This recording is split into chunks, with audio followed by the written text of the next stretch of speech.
Hello, എല്ലാവർക്കും നമസ്കാരം. Welcome to Happy Kitchen, the cooking paradise.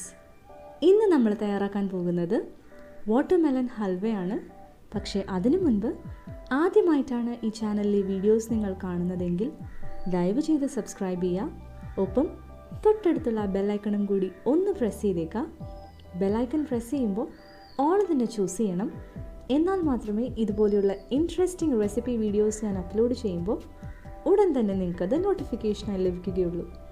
കൂടാതെ വീഡിയോ കണ്ട ശേഷം അതിഷ്ടമാവുകയാണെങ്കിൽ തീർച്ചയായിട്ടും ലൈക്ക് ചെയ്യുക. ഒപ്പം ഫ്രണ്ട്സിനും ഫാമിലിക്കും ഷെയർ ചെയ്യാനും മറക്കരുത്. പിന്നെ ട്രൈ ചെയ്ത് നോക്കിയ ശേഷം നിങ്ങളുടെ വിലയേറിയ ഫീഡ്ബാക്ക് കമൻറ്റ് ബോക്സിലൂടെ എന്നെ അറിയിക്കുക. അപ്പോൾ ഒട്ടും സമയം കളയാതെ നമുക്ക് വാട്ടർമെലൺ ഹൽവ എങ്ങനെ തയ്യാറാക്കാമെന്ന് നോക്കാം. ആദ്യമായി വേണ്ടത് ഒരു തണ്ണിമത്തൻ്റെ പകുതി പോർഷനാണ്. അപ്പോൾ തണ്ണിമത്തൻ രണ്ടായി മുറിച്ച ശേഷം അതിനകത്തെ ഫ്ലഷ് ചെറിയ ചെറിയ ക്യൂബ്സായിട്ട് ആദ്യം ഒന്ന് കട്ട് ചെയ്ത് വയ്ക്കുക. ഇങ്ങനെ കട്ട് ചെയ്തെടുത്ത ശേഷം അതിനകത്തെ കുരുവെല്ലാം കളഞ്ഞെടുക്കുക. കാരണം നമുക്കിത് ജ്യൂസ് അടിക്കേണ്ടതായിട്ടുണ്ട്. അപ്പോൾ അതിന് വേണ്ടിയാണ് കുരു കളയുന്നത്. അങ്ങനെ കുരു കളഞ്ഞ തണ്ണിമത്തൻ നമുക്ക് നന്നായി ഒന്ന് മിക്സിയിൽ അടിച്ചെടുക്കാം. അപ്പോൾ ശ്രദ്ധിക്കേണ്ട കാര്യം, ഇത് മിക്സിയിൽ അടിക്കുന്ന സമയത്ത് ഒട്ടും വെള്ളം ചേർക്കേണ്ട ആവശ്യമില്ല. വെള്ളം ചേർക്കാതെ തന്നെ ഇത് നല്ല രീതിയിലൊന്ന് അടിച്ചെടുക്കുക. അങ്ങനെ നമ്മുടെ തണ്ണിമത്തൻ ജ്യൂസ് റെഡിയായിരിക്കുകയാണ്. ഇനി ഇത് നന്നായി ഒന്ന് അരിച്ചെടുക്കുക. ഇത്രയും ചെയ്ത് കഴിഞ്ഞപ്പോൾ ഏകദേശം 4 കപ്പ് തണ്ണിമത്തൻ ജ്യൂസാണ് നമുക്ക് കിട്ടിയിരിക്കുന്നത്. ഇതിൽ നിന്നും 3 കപ്പ് ജ്യൂസ് ഒരു ചുവട് കട്ടിയുള്ള പാനിലേക്ക് ഒഴിക്കുക. 1 കപ്പ് ഒന്ന് മാറ്റി വയ്ക്കുക. അടുത്തതായി നമുക്ക് വേണ്ടത് 3/4 കപ്പ് പഞ്ചസാരയാണ്.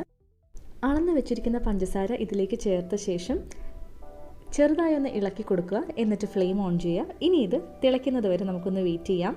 ആ സമയത്ത് 3/4 കപ്പ് കോൺഫ്ലവർ എടുക്കുക. ഇതിലേക്ക് നമ്മൾ നേരത്തെ മാറ്റി വെച്ചിരുന്ന 1 കപ്പ് തണ്ണിമത്തൻ ജ്യൂസ് ഒഴിച്ച് നന്നായി ഒന്ന് ഇളക്കി യോജിപ്പിക്കാം.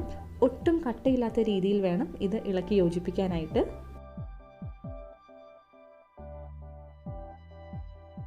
അങ്ങനെ കോൺഫ്ലവർ മിക്സ് ഇവിടെ റെഡിയാണ്. ഇതേ സമയം നമ്മൾ അടുപ്പിൽ തിളയ്ക്കാൻ വെച്ചിരുന്ന വാട്ടർമെലൺ ജ്യൂസ് നന്നായി തിളച്ച് തുടങ്ങിയിട്ടുണ്ട്. ഇനി ഇതിലേക്ക് നമ്മളിപ്പോൾ തയ്യാറാക്കിയ കോൺഫ്ലവറിൻ്റെ മിക്സ് കുറേശ്ശെ ചേർത്ത് നന്നായി ഇളക്കി യോജിപ്പിക്കാം. അപ്പോൾ കൈയെടുക്കാതെ ഇളക്കണം. എന്നാൽ മാത്രമേ ഇത് കട്ടയില്ലാതെ ഒരു സ്മൂത്ത് ടെക്സ്ചർ ഫോം ചെയ്യത്തുള്ളൂ. അപ്പോൾ ഇതേ പ്രോസസ്സ് റിപ്പീറ്റ് ചെയ്തുകൊണ്ടേയിരിക്കാം നമ്മൾ തയ്യാറാക്കിയ കോൺഫ്ലവറിൻ്റെ മിക്സ് തീരുന്നത് വരെ.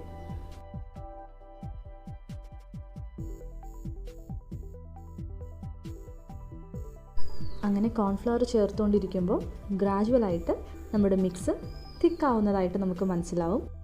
അപ്പോൾ നന്നായി ഒന്ന് കുറുകി തുടങ്ങുമ്പോൾ ഇതിലേക്ക് ഒരു നുള്ളുപ്പ് ചേർത്ത് കൊടുക്കുക. ആ മധുരം ഒന്ന് ബാലൻസ് ചെയ്യാനാണ് ഇത് ചെയ്യുന്നത്. അതോടൊപ്പം 2 ടീസ്പൂൺ നെയ്യും കൂടി ഇതിലേക്ക് ചേർക്കാം. അപ്പോൾ പല തവണയായി നമ്മൾ 5 മുതൽ 6 ടീസ്പൂൺ വരെ നെയ്യ് ഇതിലേക്ക് ചേർക്കുന്നുണ്ട്.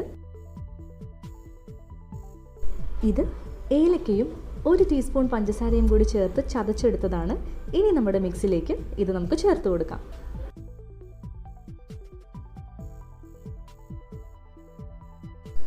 അടുത്തതായി നമ്മൾ ചേർക്കുന്നത് 1 table spoon chopped cashew nuts ആണ്. പക്ഷേ അണ്ടിപ്പരിപ്പിൻ്റെ കൂടെ നിങ്ങൾക്ക് എന്ത് തരം നട്ട്സ് വേണമെങ്കിലും ചോപ്പ് ചെയ്ത് ചേർക്കാം.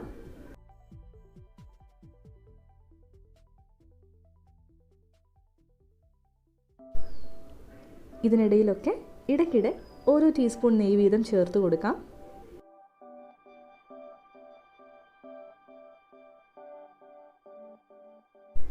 അടുത്തതായി നമ്മൾ ചേർക്കാൻ പോകുന്നത് 1 ടേബിൾ സ്പൂൺ കറുത്ത എള്ളാണ്. എള്ള് ഓപ്ഷണലാണ്. പക്ഷേ തണ്ണിമത്തൻ ഹൽവയ്ക്ക് ഒരു പ്രത്യേക ഭംഗി കൊണ്ടുവരാനാണ് ഇത് നമ്മൾ ചേർക്കുന്നത്. ഇനി നന്നായി ഇളക്കിക്കൊണ്ടേയിരിക്കുക. പാനിൽ നിന്നും വിട്ടുവരുന്ന ഒരു പരുവമാവുന്നത് വരെ കണ്ടിന്യൂസ് ആയിട്ട് ഇളക്കുക. അപ്പോൾ പാനിൽ നിന്നും ഏകദേശം വിട്ടുവരുന്നുണ്ട്. ഇതാണ് നമുക്ക് വേണ്ട കൺസിസ്റ്റൻസി. ഇനി നമ്മൾ ഏത് മോൾഡിലാണോ ഇത് സെറ്റ് ചെയ്യുന്നത് അതിലേക്ക് 1 സ്പൂൺ നെയ്യ് ഒഴിച്ച് അത് നന്നായി ഒന്ന് തടവി കൊടുക്കുക. അപ്പോൾ ഞാനിവിടെ ഒരു സ്റ്റീൽ പ്ലേറ്റ് ആണ് എടുത്തിരിക്കുന്നത്. ഇനി ഒട്ടും സമയം കളയാതെ നമ്മുടെ മിക്സ് മോൾഡിലേക്ക് ട്രാൻസ്ഫർ ചെയ്യുക. അതിനുശേഷം ഇതിൻ്റെ മുകൾ ഭാഗം പതുക്കെ ഒന്ന് ലെവൽ ചെയ്ത് കൊടുക്കാം.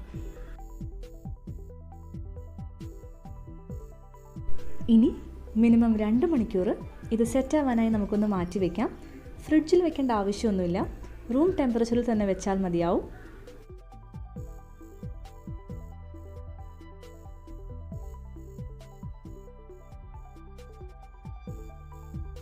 അങ്ങനെ 2 മണിക്കൂറിന് ശേഷം മോൾഡിൻ്റെ സൈഡിൽ നിന്നുമൊക്കെ ഇത് വിട്ട് വന്നിരിക്കുന്നതായിട്ട് നമുക്ക് കാണാം. ഇനി നമുക്കിത് ഡീമോൾഡ് ചെയ്യാം. അഥവാ ഡീമോൾഡ് ചെയ്യാൻ എന്തെങ്കിലും ബുദ്ധിമുട്ട് തോന്നുകയാണെങ്കിൽ ഡീമോൾഡ് ചെയ്യുന്നതിന് മുൻപ് സൈഡ് ജസ്റ്റ് ഒന്ന് ഇളക്കി കൊടുത്താൽ മതിയാവും. അപ്പോൾ നമ്മുടെ സൂപ്പർ ടേസ്റ്റി വാട്ടർമെലൺ ഹൽവ ഇവിടെ തയ്യാറായിരിക്കുകയാണ്. ഇനി നിങ്ങൾക്കിത് ഇഷ്ടമുള്ള ആകൃതിയിൽ മുറിച്ച് വിളമ്പാം.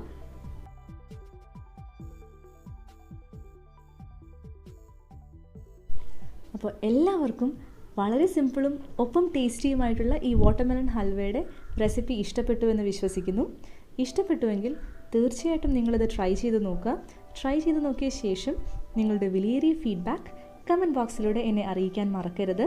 ഒപ്പം ആദ്യമായിട്ടാണ് ഈ ചാനലിലെ വീഡിയോസ് നിങ്ങൾ കാണുന്നതെങ്കിൽ ഇത്തരം വീഡിയോസ് ഇനിയും കാണാനായി ദയവ് ചെയ്ത് ചാനൽ സബ്സ്ക്രൈബ് ചെയ്യുക. ഒപ്പം തൊട്ടടുത്തുള്ള ബെല്ലൈക്കണും കൂടി ഒന്ന് പ്രസ് ചെയ്തേക്കുക.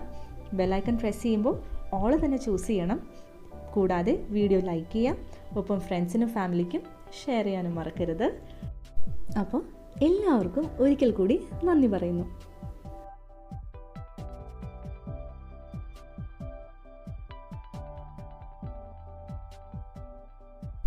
Thanks for watching.